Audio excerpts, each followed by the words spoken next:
여러분, 오늘 지혜 여정과 함께 불편하지만 필요한 진실을 마주해봐요. 여러분이 이 순간 보고 계시는 이 영상이 끝나는 30분 후, 우리나라에서는 30명의 새로운 고령자가 탄생합니다. 반면 같은 시간 동안 태어나는 아이는 고작 13명입니다. 이것이 바로 우리가 살고 있는 2025년 대한민국의 현실입니다. 저는 지난 40년 동안 이 나라의 인구 변화를 지켜보며 연구해온 사람으로서 오늘 여러분께 꼭 들려드리고 싶은 이야기가 있습니다. 우리 세대가 경험하고 있는 이 변화는 인류 역사상 전례가 없는 일이기 때문입니다. 이 변화가 얼마나 급적인지 한 가지 예를 들어볼게요. 여러분, 환갑잔치 해보셨나요? 제가 아는 분이 최근에 환갑잔치를 했는데 손자가 이런 말을 하더군요. 할아버지, 60세 생일이 뭐가 특별하다고 잔치해요? 이 말이 왜 나왔는지 아세요? 1960년 우리나라 평균 수명은 52세였어요. 그때는 60세까지 사는 게 정말 대단한 일이었거든요.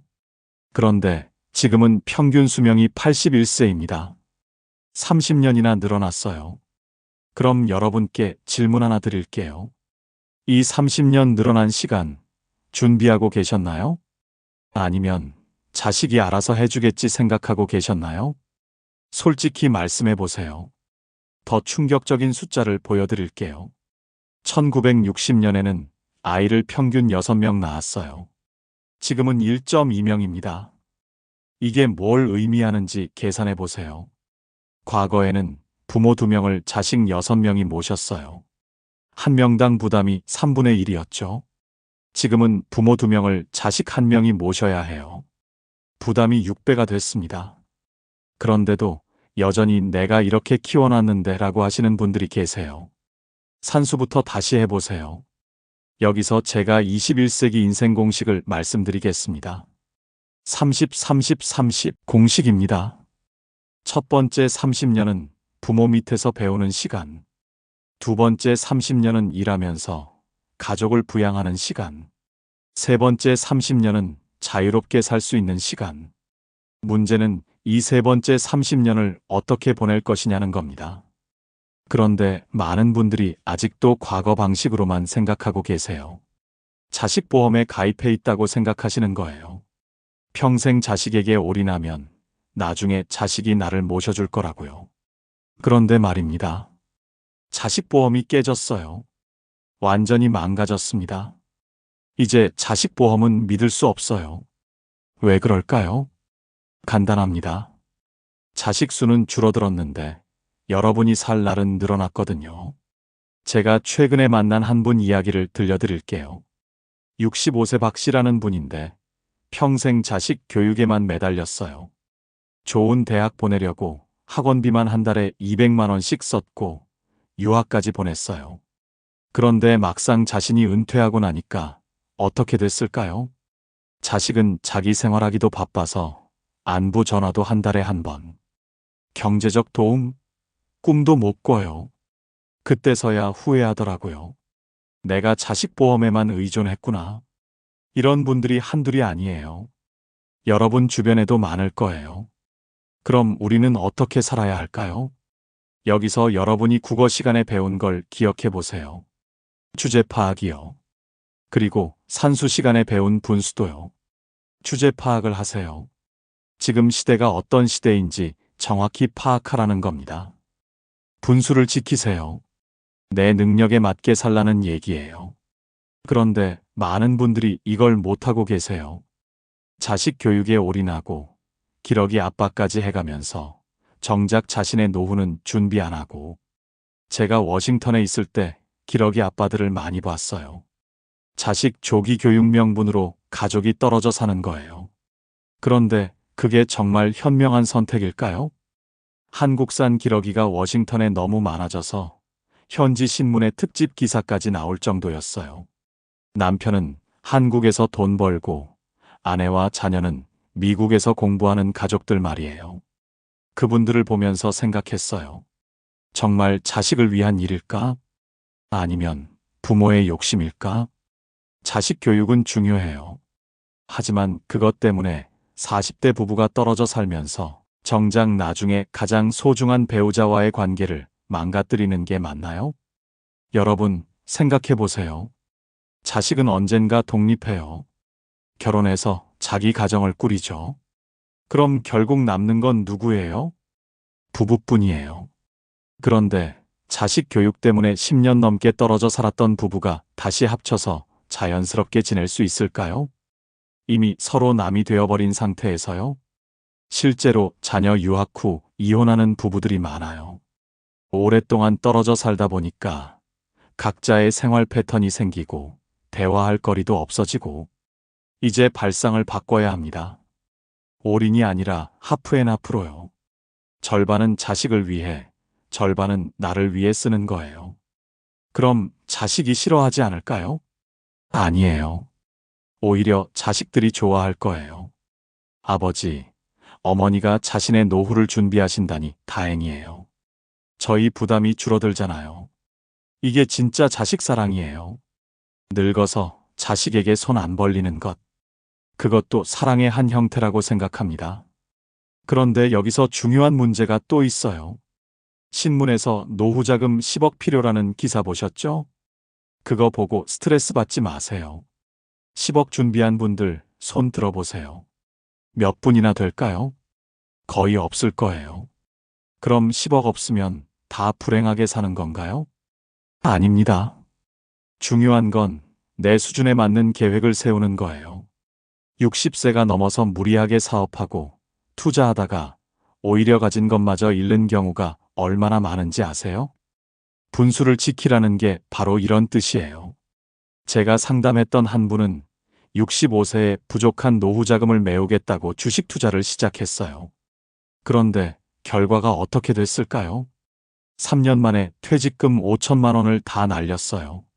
그리고 나서 하시는 말씀이 사기꾼들 때문에 당했다고 하더군요. 정말 사기꾼 때문일까요? 아니면 분수를 모르고 무리했기 때문일까요?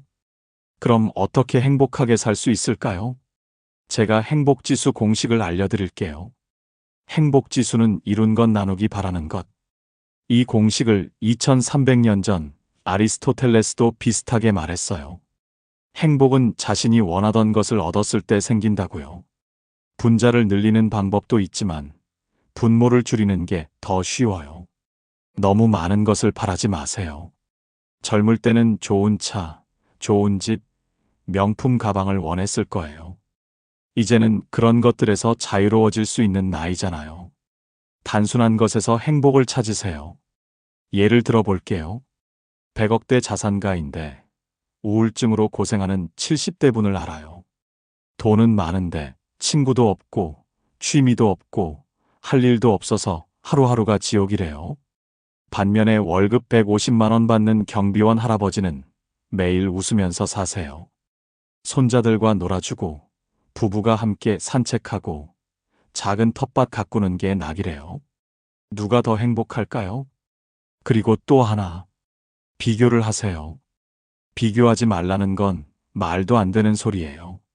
인간은 태어날 때부터 비교하게 되어 있어요. 하지만 조심해야 할 게 있어요. 목 디스크요. 위만 보면 목 아파요. 우리나라 사람들이 왜 이렇게 목 디스크가 많은지 아세요? 위만 보고 살아서 그래요. 나보다 잘 사는 사람만 보고 부러워해요. 전후 좌우를 보세요. 아래도 보세요. 나만 힘든 게 아니에요. 나만큼 어려운 사람도 많고 나보다 더 어려운 사람도 많아요. 얼마 전에 노숙자분들께 급식 봉사를 하러 갔는데 한 분이 이런 말씀을 하시더라고요. 저는 70세인데 집도 없고 가족도 없지만 그래도 하루하루 감사하게 살고 있어요. 이렇게 따뜻한 밥을 주시는 분들이 있으니까요. 그 말을 듣고 정말 부끄러웠어요. 집도 있고 가족도 있으면서 불평만 하던 제 모습이 말이에요. 그럼 위로가 되죠. 그리고 나보다 어려운 사람을 도와주면 그때 진짜 행복해집니다. 나눔이라고 해서 큰 돈을 기부하라는 게 아니에요. 작은 배려면 충분해요. 식당에서 깍두기 달라고 할 때를 생각해 보세요. 어이, 깍두기 하나 가져와. 이렇게 말하는 분들 계시죠? 그런데 조금만 생각해 보세요. 그 깍두기 갖다 주는 분도 누군가의 어머니예요. 실례합니다. 깍두기 좀 더 주실 수 있을까요? 이렇게만 말해도 기분이 다르죠. 작은 배려, 따뜻한 말 한마디. 이런 게 바로 나눔이에요. 그런데 요즘 우리 사회에서 이런 배려가 점점 사라져가고 있어요. 경제적으론 풍요로워졌지만 마음은 메말라가고 있죠. 특히 어르신들이 젊은 세대에게 요즘 젊은 놈들은 버릇이 없어라고 하시는데 정작 본인들의 행동은 어떤가요? 지하철에서 자리 안 비켜준다고 젊은이들에게 소리 지르고 마트에서 줄 안 선다고 화내고 그런 모습을 보고 젊은 세대가 어르신들을 존경할까요? 존경은 나이로 받는 게 아니라 인격으로 받는 거예요. 여기서 2300년 전 아리스토텔레스가 한 말을 다시 인용해 볼게요. 인간이 추구하는 궁극적 가치는 행복이다. 다른 모든 것은 그 행복을 얻기 위한 수단이다. 맞는 말이에요. 권력도, 돈도, 지위도, 명예도 다 행복하기 위한 수단일 뿐이에요. 그런데 우리는 언제부터 수단을 목적으로 착각하기 시작했을까요? 부처님도 이 세상을 고해라고 했어요. 고통의 바다라는 뜻이에요. 모든 사람이 다 힘들게 살고 있다는 거죠. 그럼 나만 힘든 게 아니라는 걸 인정하고 서로 도우며 살아가는 게 맞지 않을까요? 여러분, 우리가 지금 겪고 있는 변화는 인류 역사상 처음 있는 일이에요. 그러니까 정답이 없어요. 우리가 새로운 모델을 만들어 가야 해요. 그런데 아직도 정부가 무능해서 젊은 놈들이 이기적이어서 자식들이 몰라줘서라고만 하시는 분들이 계세요. 솔직히 물어볼게요. 여러분은 이 변화를 준비하셨나요? 30년 동안 시간이 있었는데 그때 뭐 하셨나요?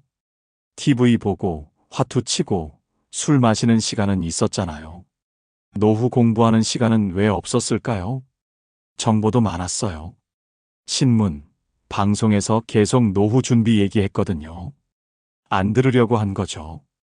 그때는 몰랐어라고 하지 마세요. 정보는 있었어요. 관심이 없었던 거죠. 그때는 바빴어라고 하지 마세요. 자식 뒷바라지할 시간은 있었으면서 자기 공부할 시간은 없었나요? 그때는 돈이 없었어라고 하지 마세요. 자식 학원비는 어떻게 마련했나요? 이제라도 바뀌세요. 변명 그만하고요.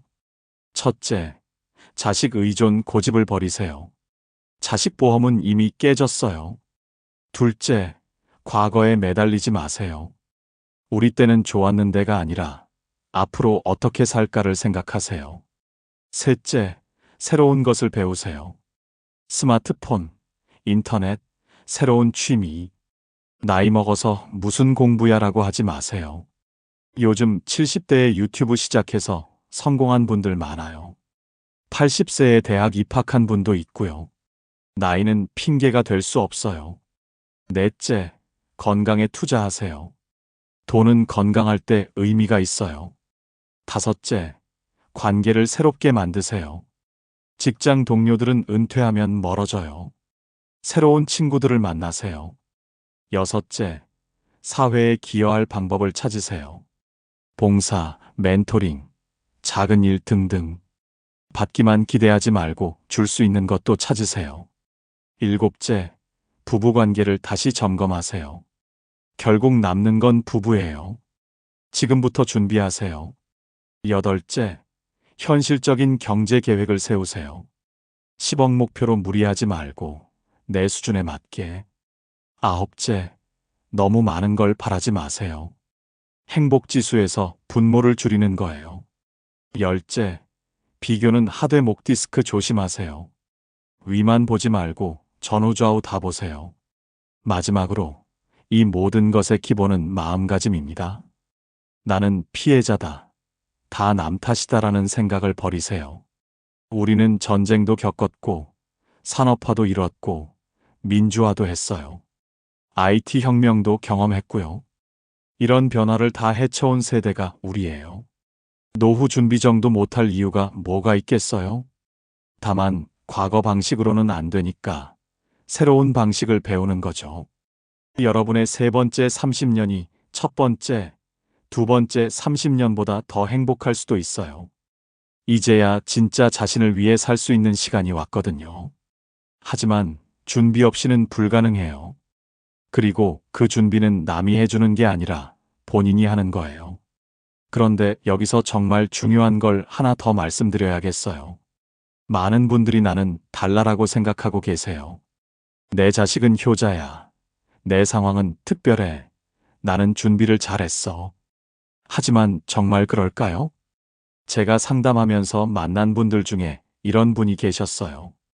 68세 최 씨라는 분인데 자신은 노후 준비를 완벽하게 했다고 자부하셨어요. 퇴직금도 있고 집도 있고 연금도 받고. 그런데 막상 은퇴하고 나니까 어떻게 됐을까요? 경제적으론 문제 없는데 정신적으로 무너지는 거예요. 할 일이 없어서 하루하루가 지옥 같다는 거예요. 그제서야 깨달았대요. 아, 돈만 준비하면 되는 게 아니구나. 또 다른 분은 이런 경우였어요. 평생 자식들한테 헌신하셨던 어머니인데 자식들이 다 결혼해서 독립했어요. 그런데 자식들이 명절에도 잘 안 와요. 와도 몇 시간 있다가 가버려요. 그때 그 어머니가 하신 말씀이 가슴 아팠어요. 내가 뭘 잘못했나? 이렇게 키워놨는데 왜 날 안 찾을까? 그런데 정말 자식들이 나쁜 걸까요? 아니면 시대가 바뀐 걸까요? 요즘 자식들은 바빠요. 맞벌이 하느라, 아이 키우느라, 자기 노후 준비하느라. 부모님을 안 모시고 싶어서 그런 게 아니라 정말 여유가 없는 거예요. 그럼 어떻게 해야 할까요? 자식들을 원망할 건가요? 아니면 현실을 받아들이고 새로운 방법을 찾을 건가요? 저는 후자라고 생각해요. 여기서 중요한 건 바로 이거예요. 우리가 부모님을 모셨던 방식과 자식들이 우리를 모시는 방식이 달라도 된다는 거죠. 과거에는 같은 집에 살면서 매일 봉양하는 게 효도였어요. 지금은 따로 살면서도 자주 안부 묻고 필요할 때 도움 주는 게 효도일 수도 있어요. 형태는 달라졌지만 마음은 똑같을 수 있다는 거죠. 그런데 많은 분들이 이걸 받아들이기 어려워해요. 우리 때는 이랬는데 효도가 뭔지도 모르는 놈들. 이런 식으로 생각하면 평생 불만만 쌓여요. 차라리 이렇게 생각해 보세요. 우리 자식들이 독립적으로 잘 살고 있구나. 그것도 내가 잘 키운 덕분이지. 그리고 자식들에게 의존하지 말고 나만의 행복을 찾아보세요. 그게 더 건강한 관계를 만들어가는 방법이에요. 실제로 제가 아는 한 분은 이렇게 말씀하시더라고요. 자식들이 안 와도 괜찮아. 내가 할 일이 많거든. 독서 모임도 있고, 봉사활동도 있고, 등산 동호회도 있고. 그분은 정말 행복해 보이세요. 자식들도 그런 어머니를 더 존경하더라고요. 그리고 또 하나 중요한 게 있어요. 건강 문제예요. 많은 분들이 아프면 자식들이 돌봐줄 거야 라고 생각하세요. 하지만 요즘 자식들은 부모님이 아프시면 간병인을 고용해요. 직접 돌보지 않아요. 왜냐하면 일을 쉴 수 없고 간병 기술도 부족하고 체력도 안 되거든요. 그럼 서운해 하실 건가요?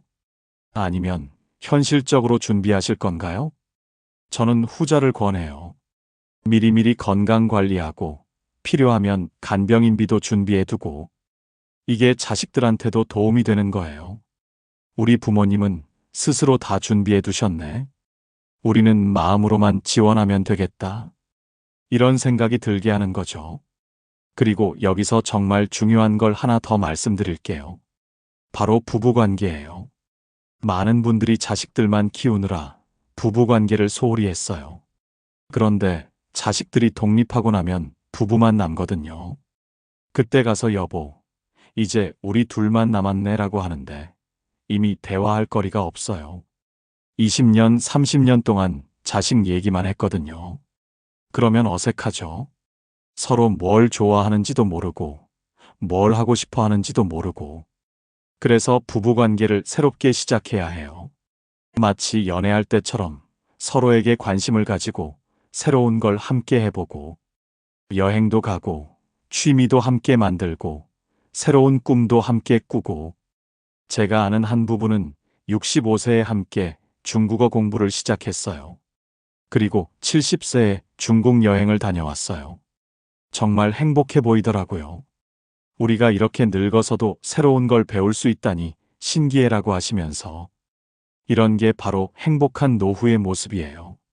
그런데 많은 분들이 나이 먹어서 무슨 새로운 걸 해라고 포기해버려요. 그러면서 TV만 보고 예전 얘기만 하고 불평만 하고 그러면 부부관계도 나빠지고 자식들도 멀어지고 친구들도 피하게 돼요. 반대로 계속 새로운 걸 시도하고 긍정적으로 살면 어떻게 될까요? 주변 사람들이 모여들어요. 저분하고 있으면 재미있어. 저분한테서 배울 게 많아. 이런 생각을 하게 되거든요. 그리고 사회 참여도 중요해요. 은퇴했다고 해서 사회에서 완전히 물러나는 건 아니에요. 새로운 방식으로 사회에 기여할 수 있어요. 봉사활동을 할 수도 있고, 젊은 사람들에게 멘토링을 해줄 수도 있고, 작은 사업을 시작할 수도 있어요. 제가 아는 한 분은 70세에 작은 카페를 열었어요. 돈 벌려고가 아니라 사람들과 소통하고 싶어서요. 지금 그 카페가 동네 어르신들의 사랑방 역할을 하고 있어요. 또 다른 분은 자신의 직업 경험을 살려서 청년들에게 창업 멘토링을 해주고 계세요. 내 경험이 젊은 사람들에게 도움이 된다니 보람이 있어라고 하시더라고요. 이런 분들을 보면 정말 활기차세요. 나이보다 훨씬 젊어 보이고 눈빛도 살아있고 반대로 집에서만 TV 보고 있는 분들은 어떤가요? 점점 무기력해지고 우울해지고 늙어 보여요. 차이가 뭘까요? 바로 존재 이유가 있느냐 없느냐의 차이예요. 사람은 누구나 내가 필요한 존재라는 느낌을 받고 싶어 해요. 은퇴하면 그런 느낌이 사라지니까 새로운 곳에서 찾아야 해요. 그리고 마음가짐이 정말 중요해요. 같은 상황도 어떻게 받아들이느냐에 따라 완전히 달라져요. 자식이 명절에 못 온다고 할 때 저놈이 나를 무시하는구나 라고 생각하면 화만 나죠. 바쁘게 사느라 힘들구나 라고 생각하면 이해가 돼요. 부정적으로만 해석하지 마세요. 세상이 각박해졌어. 젊은 놈들은 버릇이 없어. 이런 식으로 생각하면 평생 불행해요. 차라리 이렇게 생각하세요. 세상이 바뀌었구나. 나도 바뀌어야겠다. 젊은 세대는 다르구나. 이해해보자. 마지막으로 가장 중요한 한 가지. 지금부터라는 마음가짐이에요. 이미 늦었어. 나는 늙었어라고 포기하지 마세요. 65세에 시작해서 85세까지 20년이나 더 살 수 있어요. 20년이면 충분히 새로운 인생을 살 수 있는 시간이에요. 중요한 건 지금 당장 시작하는 거예요. 내일은 오늘보다 하루 더 늙은 날이거든요. 오늘부터 10분 산책하기. 오늘부터 새로운 사람과 대화하기. 오늘부터 좋은 말 한마디씩 하기. 작은 변화가 모여서 큰 변화가 됩니다. 여러분의 소중한 세 번째 30년. 불평하며 보내실 건가요? 아니면 새로운 도전으로 채우실 건가요?